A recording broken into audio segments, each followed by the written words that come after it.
मौन और शांति, ये वो चीज़ है जो होती तो हर किसी के भीतर है, लेकिन अक्सर हमारे सामने नहीं आ पाती है। जब भी हमें इनकी ज़रूरत होती है तो हम बड़ी मुश्किल से इसे पा पाते हैं। आज के भीड़ भरे माहौल में जहाँ चारों ओर शोर ही शोर है, अगर शांति की तलाश है तो बाहर नहीं बल्कि अपने भीतर झांकिए। ऐसी एक सॉफ्टवेयर इंजीनियर थी जिसकी कहानी आज हम आपसे शेयर कर रहे हैं। उसके जो पड़ोसी थे वो बड़े ही शांत और आराम से रहते थे प्राकृतिक वातावरण में। एक दिन वो इसका कारण जानने उनके पास पहुंचे तो पहले तो उन बुजुर्गवार ने उसे एक हर्बल टी पेश की, वो भी अपने गार्डन की पत्तियों की, और फिर बोले कि चलो मैं तुम्हें एक कहानी सुनाता हूँ जिससे ये बात तुम्हें समझ में आ जाएगी। एक समय एक घुमक्कड़ साधु थे जो हर समय किसी न किसी गांव शहर में घूमा करते थे और जा जाकर वहां पर लोगों को शांति और प्रेम का संदेश देते थे। और एक बार वो एक ऐसे गांव में पहुंचे जहां पर लोग अक्सर झगड़ा ही करते रहते थे, लड़ाई ही करते रहते थे, कोई न कोई कलह उनके बीच मची ही रहती थी। तो वे सब घुमक्कड़ साधु के पास इस उम्मीद में जमा हुए कि उनके झगड़ों का, उनकी समस्याओं का कोई हल मिल जाएगा।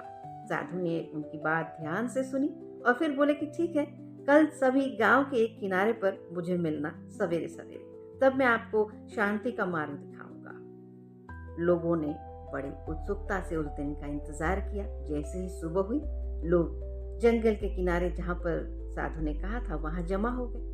इतने सारे लोग जमा थे, साधु भी वहां पहुंचे और बोले कि आज चलो मेरे साथ जंगल में, लेकिन एक शर्त है कि कोई भी जब तक मैं बोलूंगा नहीं एक शब्द भी नहीं बोलेगा, कोई बात नहीं होगी, सब मौन चलेंगे।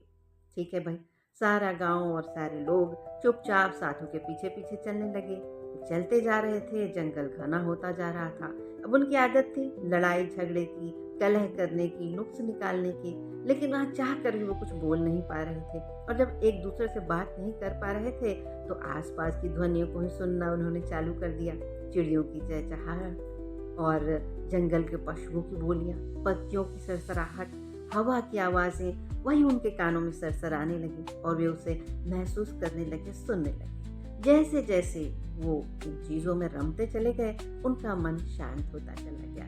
बाहरी झगड़ों से निकलकर वे उस ध्वनि में खो गए। और चलते चलते सामने जब वे जंगल से निकलकर एक नदी के किनारे पहुंचे तो वहां की अद्भुत शांति ने उन्हें बांध लिया।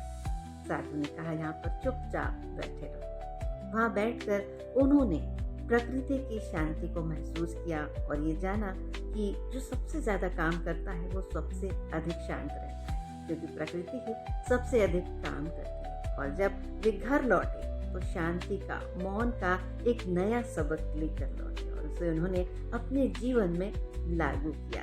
और ये बात उस बुजुर्ग ने सॉफ्टवेयर इंजीनियर को भी बताई। और इस कहानी के बाद वो भी जान गए कि अपने भाग दौड़ भरे, कंप्यूटर से भरे जीवन में कैसे उसे शांत रहना है और कैसे लाइफ में अच्छी बात को अप्लाई करके इसका लाभ लेना है।